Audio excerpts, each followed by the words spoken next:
Hello friends, welcome to the channel again. I'm going to talk about something that we've been talking before already, but I'm just going to reiterate on it because it makes such a big difference for me. So, I used to, years ago, soak rawhide in water and then go there, feel every couple of minutes how it felt, and then put it in a plastic bag and what have you. So, the problem was that it had spots that were too soft and spots that were not soft enough. So it was very hard to get some homogeneous kind of casing or tempering in my rawhide. So then I learned from my good late friend Len Yule that Len did it different. He kind of made a soap, leather, foam, whatever you want to call it, and he brushed it on and then put it in a plastic bag or plastic tub, and he checked it every couple of hours, whatever. And the spots that were good, he left them alone. The spots that were still a little stiff or a little dry, he would put some extra soap on there and, work like that.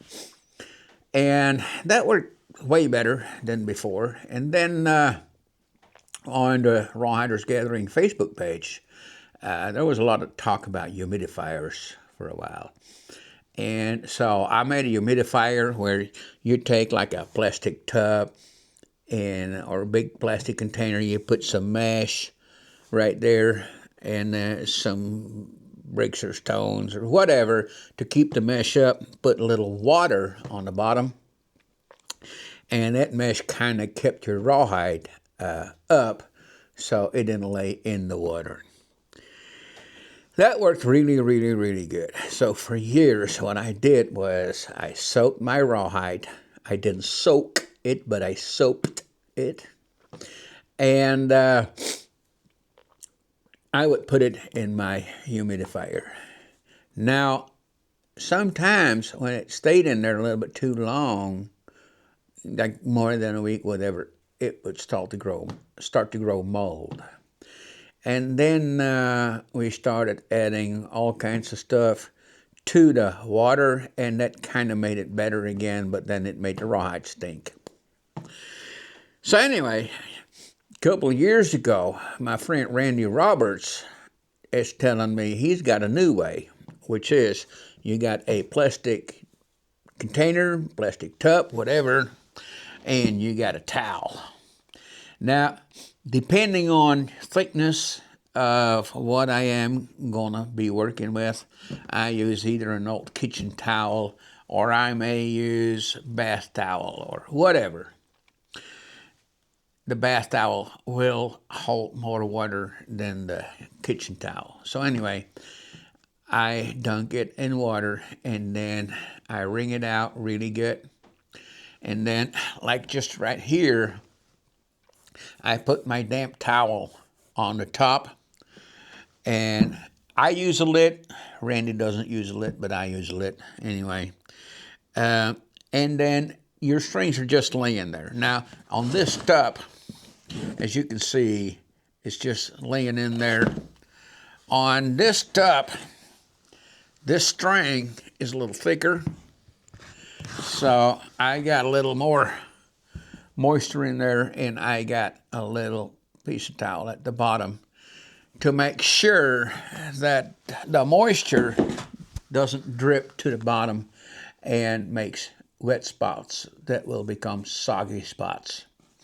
So anyway, if I look at this, and this rawhide has been in here for at least 4 weeks, and I have not done anything to it for at least a week because I've been out judging, but look, it's a little dry at this point in time.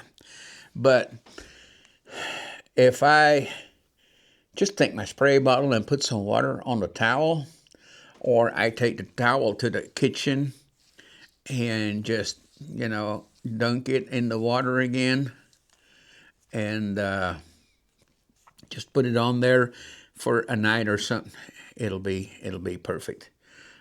As a matter of fact, I think I can still work it just as it is.